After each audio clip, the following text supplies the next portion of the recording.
In this video, I'm going to go over how I prefer to finish out kitchen cabinets. And these cabinets, I'm probably going to do a combination of stain and clear and then paint. And so I'm going to show you what I've got going with that process. Today I'm going to make a video and show you about the way that I'm finishing the inside of these cabinets. And I'm by no means an expert on finishes, but I've done quite a bit of it. And I've always shied away from what I'm about to do because the cabinet shop that I worked in before, a decade ago, the way that we had to do it was kind of cumbersome. But recently, if you watch the video where I built the vanity, I tried out kind of a new thing and really had good success with it and thought, man, I think I ought to do the rest of this. And so in essence, I'm going to be using a few products to finish my cabinets. They're going to be, I think, don't hold me to this, but they're probably going to be, all of them will be in the inside, it'll just be a clear lacquer finish.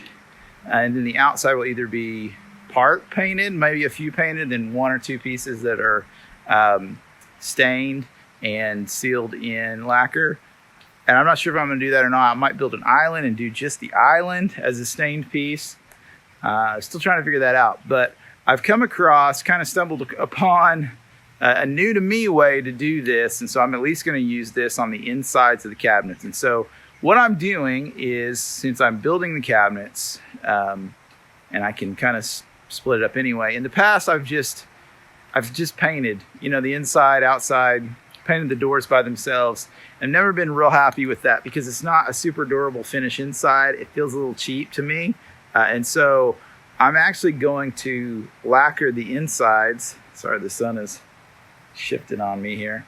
Lacquer the insides and paint the outside, and probably paint the face frames and the doors as one separate piece, and then spray lacquer the inside of the cabinets as their own thing. And then if I do some that are just stained and lacquered, they'll be kind of a different process too. But I want to show you that real quick. So I'm doing the insides. I've already done most of them. I'm just going to do this one cabinet here behind me that you can see right there and show you kind of how I do the inside of it. And the products I'm going to use, and this is not the cheapest way to do this, but it's been the easiest way in my determination. So I've got this product here. It's Watco satin. I like the finish of it. It says dries to the touch in 30 minutes. On a day like today, it dries to the touch in like 30 seconds. It seems like I'm using this. I'll probably do 2 or 3 coats of it, like light coats, and then use different sanding techniques. I don't have the other with me. I got to get it, but probably a 220 grit paper to knock the burrs down. And then I'll probably do maybe 5 coats total, which sounds like a lot, but they're pretty light coats.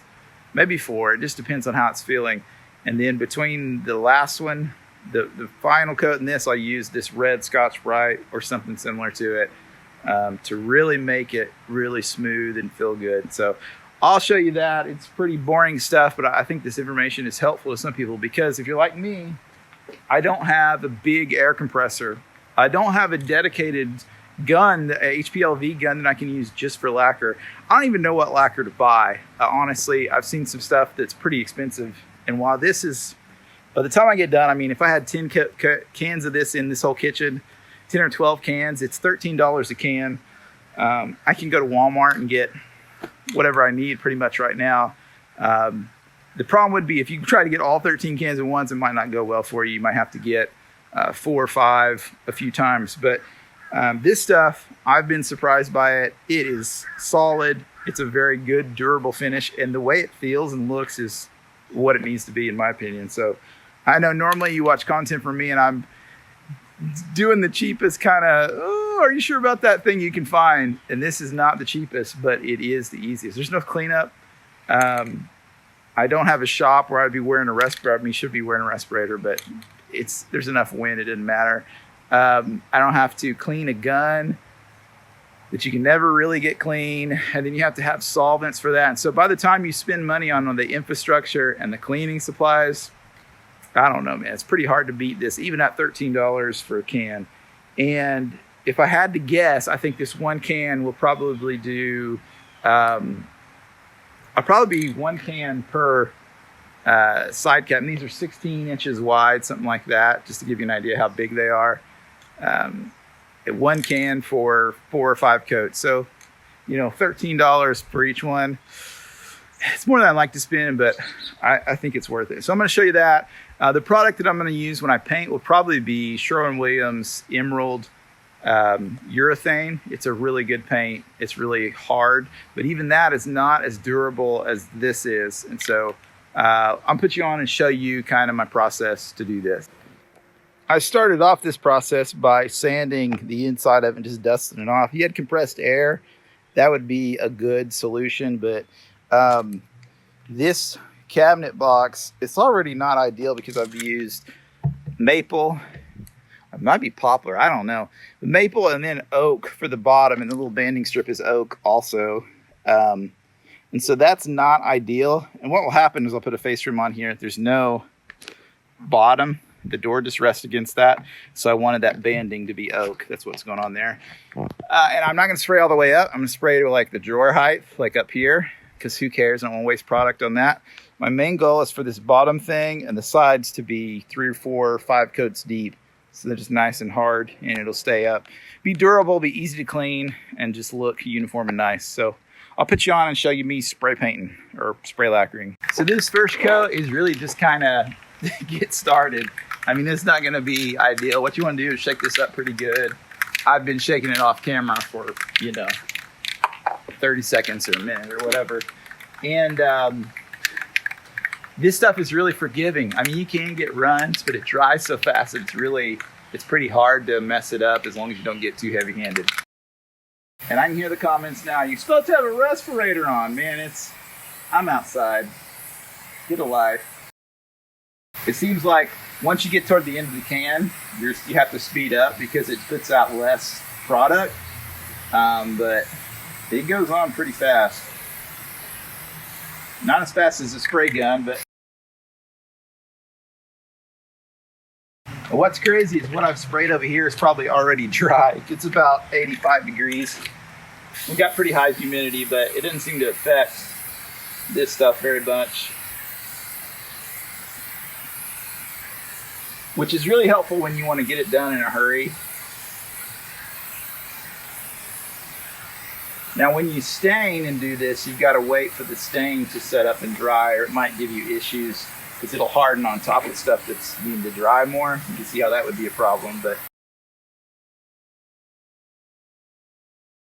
And that's coat number 1. I'll wait, I don't know. We'll just see. Like I said, this right here is probably, I mean, it's already dry, so I'll probably wait, I don't know, 10, 12 minutes, give it another coat. I've been doing 3 coats and then a sanding between, so I'll let that dry and then we'll come back to it and do it again. All right, here goes coat number 2. And I was thinking earlier, if you're watching this video and you have no context to what I've got going on, shameless plug to like and subscribe, but I'm building a house for as cheap as possible. And so I've been building cabinets because I'm waiting on other things to happen, and it just seemed like something to do to keep forward progress. But anyway, for context, I built face frames. There's other videos. Maybe I can put a card up and link it to. But the face frames will go over the cabinet box, and I'll have to space it out. But in essence, this cabinet, this face frame can get painted all by its lonesome. I can glue it to this, and I won't have to mask off anything. And so this can be painted whatever color or stained or whatnot. And this is just kind of utilitarian. I just want it to be clear and to be really durable. To me, it just feels a little bit cheap and kind of when the inside of cabinets are painted. I don't know, that's just my preference. But I'm gonna go ahead and get started with coat number 2. And right now, I don't know if you can hear this because I don't have my normal mic set up, but I don't know if that worked out or not. My camera just took a dump. The wind hit it. But I don't have my normal setup. I don't know if you can hear. But it sounds like sandpaper when I rub my hand on it. By the time I'm done, it won't sound like that. So I don't know if that translated. Maybe I can get a close-up of the sound later on another cabinet set. Here we go. Here's coat number 2.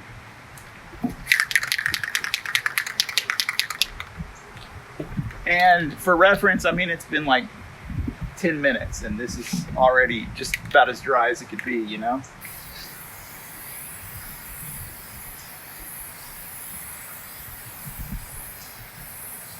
By the time I get coat number 2, it should have pretty even coverage. because right now I kind of see tiger striping in it. By the time I get to coat number 3, it'll be really uniform. So if you're doing this and you're worried, just know that more coats fixes it. Where's your respirator? I know.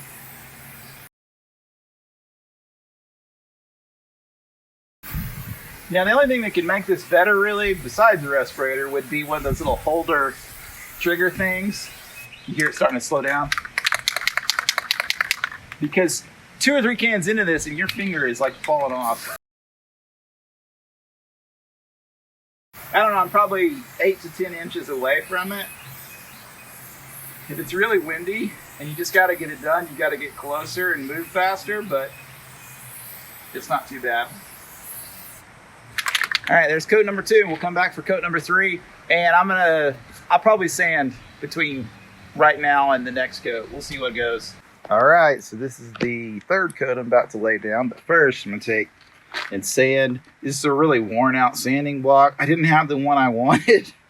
And you know me, if you've been watching it any time at all, I kind of just use what I've got to make it happen. Unless it's just really gonna affect things, I just try to make progress and not excuses. So anyway, I'm gonna use this to knock down. You hear how that sounds. And then I'll put another coat on it. So.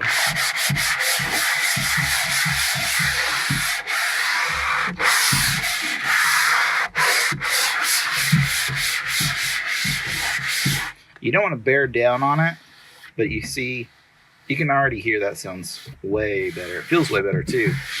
Honestly, that finish right there is not too bad, but I want to go a few steps deeper.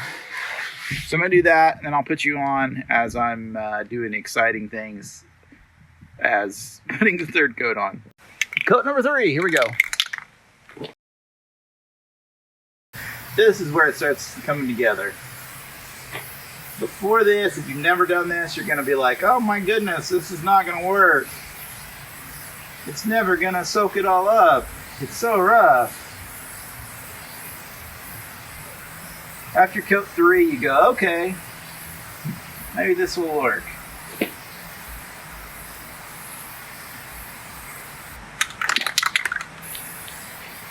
This is the same can, by the way. I'm still on can number 1. Now, it's probably 2/3 of the way gone, so.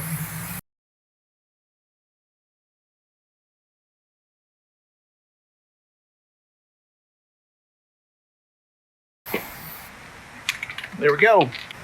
I've lost track of what coat that was. Sorry, I'm in the sun. Is that any better? Yeah.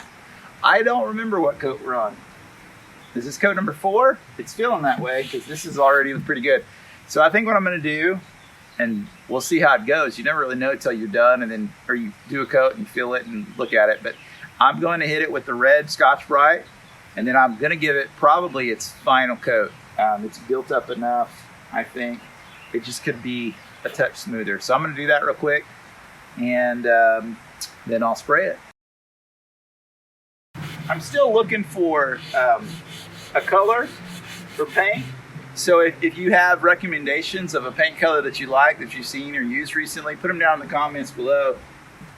I'm probably going to use some sort of gray shifted green. That's kind of hard to picture maybe, but the last one I did like that, it was called Pewter Green, and it may have been Sherwin-Williams Color of the Year in 22. I don't know, but I use it. It works well with a lot of different flooring options, and it seems to be in style. You know, it's one of those things. A lot of those gray greens have been used a lot lately, and it's a reasonably safe choice. If it's a house that you're selling, you kind of have to think like that, you know. Not that it's any big deal to me to repaint cabinets if I don't like the color, but for a potential home buyer that doesn't do any of that, I can see how, you know, cabinets being the wrong color could be a deal breaker. And that's pretty much all I'm gonna do. I hate sanding, and honestly, this is not too bad. Of course, once I put it together, when I put it together, I did the whole thing in 120, you know, before I got here, but that even didn't take too long. A lot of times I'll take I'll cut all my pieces before I assemble them and kind of sand where I know it's going to be tough to get to. And then do my best to minimize the glue. Just bad glue, you know, glue everywhere. And usually it works out pretty good. So this will be the 4th coat, I think, and probably the final one. Here we go. I don't know if you've done this before with a spray lacquer like this. Maybe you have. If there's another product that you've used that's really good, I'd like to try it, like to hear. I'm kind of the mindset when I find something that works, man, I use it.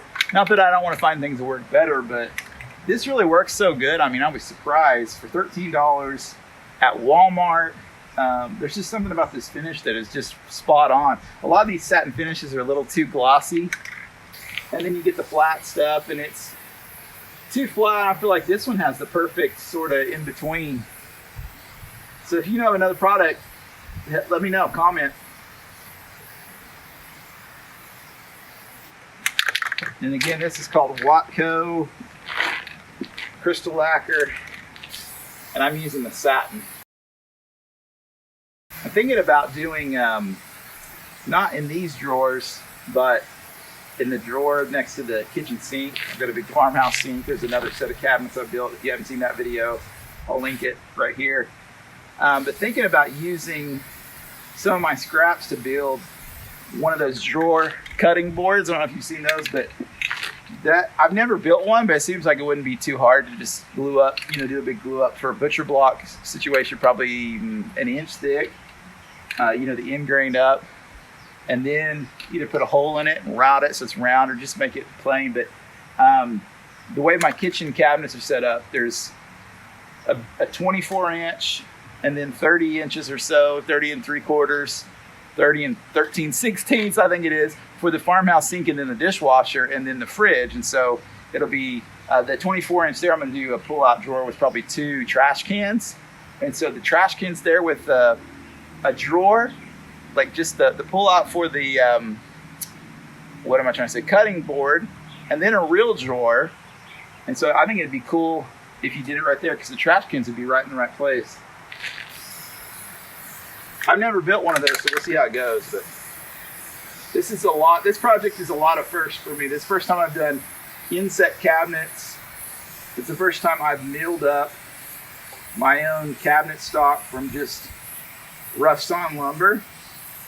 First time building cabinets like this. I've built lots of cabinets, but never in this method. So that's coat number 4. I'm going to come back and see what it looks like.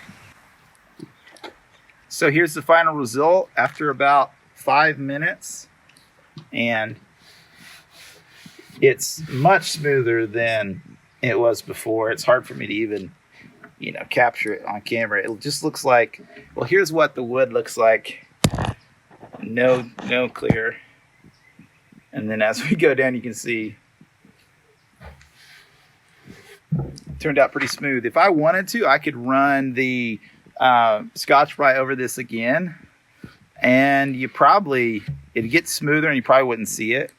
I don't really care when I do the exterior. I probably might take that time to do it, but honestly, this is a pretty good finish for what's going on here. And I don't think anybody would open this up and be like, man, it looks like you used a can of aerosol spray lacquer from Walmart. And we'll see how it holds up. But the other products the other ones that I've done just kind of as a test when I did Vandy look like it's going to last as long as anything else I've used. So we'll see how it goes.